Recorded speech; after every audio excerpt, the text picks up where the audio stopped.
I did earlier videos on the mental conflict that occurs when facts collide with beliefs.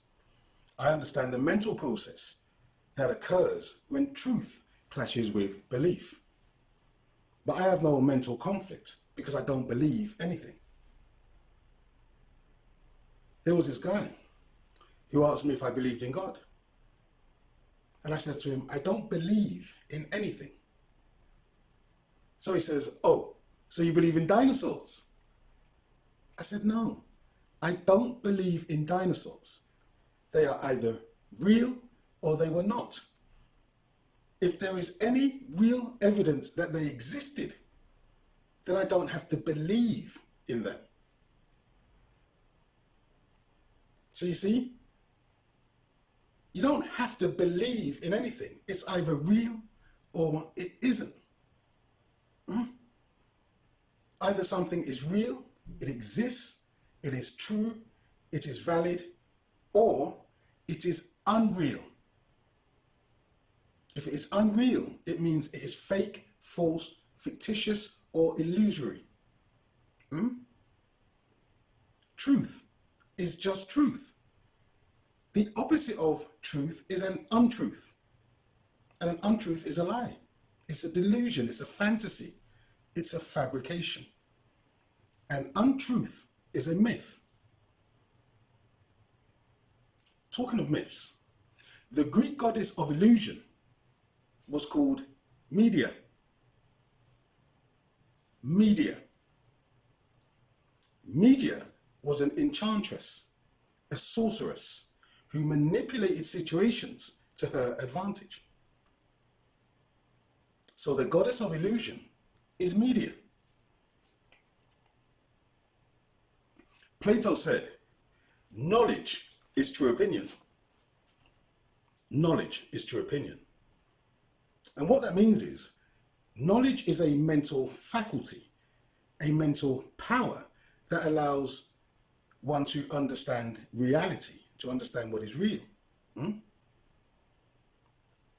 Ignorance is the opposite of knowledge. An opinion is subject to error, whereas knowledge is not. An opinion differs from knowledge in this way. An opinion may be true, but a belief in one's opinion, because it's just an opinion, cannot be defended. And so the opinion holder may resort to anger, hostility, belligerence when his opinion is challenged.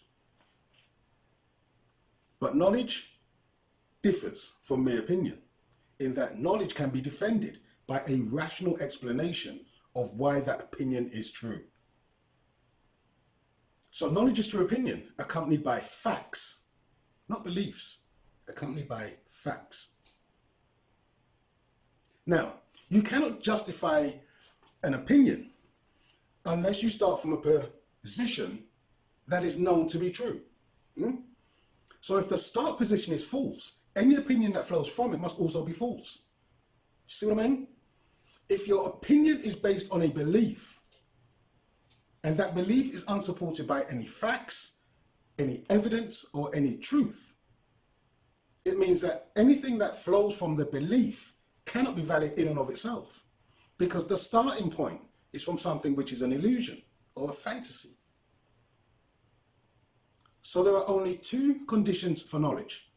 The first condition is it must be true. That means it's provable and it's a fact. The second is it must be real. So knowledge is where truth and reality overlap. You don't have to believe something is true. It's either true or it is untrue. Nor do you have to believe something is real. It's either real or it's unreal. If it's not true, if it's not supported by facts, if it's not real, there is no tangible evidence to support it, then it is an illusion. It is a delusion. I've said before, I don't believe in justice. And the reason I don't believe in justice is because it's just not true. It's not real. It is a concept. I don't believe that black people are inferior, nor do I believe that black people are superior. All I pay attention to is the facts.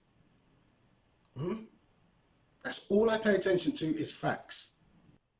You see, I don't believe that it took the Europeans to go into Africa to civilize Africa, because the facts prove otherwise. And I'm going to give you one example, okay? Egypt was the first and the most advanced civilization in the world over 6,000 years ago. Over 6,000 years ago. So when the Europeans were still in the Stone Age, when the Europeans were hunter-gatherers living in caves, Egypt had pyramids. They had pyramids. Now, we always need to get the right context in order to understand things, okay? In order to build pyramids, you would have had to have had architects, surveyors, engineers, stonemasons, carpenters, land surveyors, draftsmen, mechanical engineers, mathematicians, geologists. That's just the starting point to build structures which still stand 6,000 years later. Even today, with the knowledge that they have, they do not know how the pyramids were constructed. They cannot replicate the structure of the pyramids. And the pyramids both go up and down into the ground. So you cannot tell me that at the time when the Europeans were in the Stone Age and were hunter-gatherers, and the Africans were building great structures like the pyramids, not to mention all the other monuments, stonemasons, craftsmen, you cannot convince me that Africa needed Europeans to come and civilize them, when Africa had already showed that it had advanced civilizations when the Europeans were in their infancy of development. So I don't have to believe black people are superior. The evidence is there. It's a fact.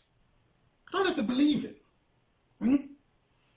Egypt had physicians, it had doctors, it had governments, it had a legal system, it had professionals, it had industry, commerce, it was trading with other nations. Agriculture, farming, they had ships. They had writing. They had writing in Egypt 6,000 years ago. You cannot show me a document from Europe where somebody had written down something 6,000 years ago. It doesn't exist. They never had writing in Europe, yet they had writing in Egypt over 6,000 years ago. We had a very, very advanced civilization. They had street lighting. They had great cities. They had great buildings. They had great architecture, great monuments that still stand to this day. They had fine houses, fine clothing, fine structures. If you compare Egypt 6,000 years ago to Europe 6,000 years ago, there is no comparison. There's no comparison. You can see the difference in the advancement of the different groups. And so it's a nonsense to suggest that Africa needed Europeans to civilize Africa, because Africa was civilized when the Europeans were in the Stone Age. So anyone holding the opinion or the belief that Africa was not a great civilization from the outset is not basing that opinion or belief on any facts, on any truth, or on any reality. And so we have to distinguish between belief and truth. We have to distinguish between belief and facts. We have to distinguish between belief and reality. Because belief has no place in the realm of truth or knowledge. It's not in the same sphere. And so, Bob Marley, he said, don't let them fool you or even try to school you. We've got a mind of our own, so go to hell if what you're thinking is not right.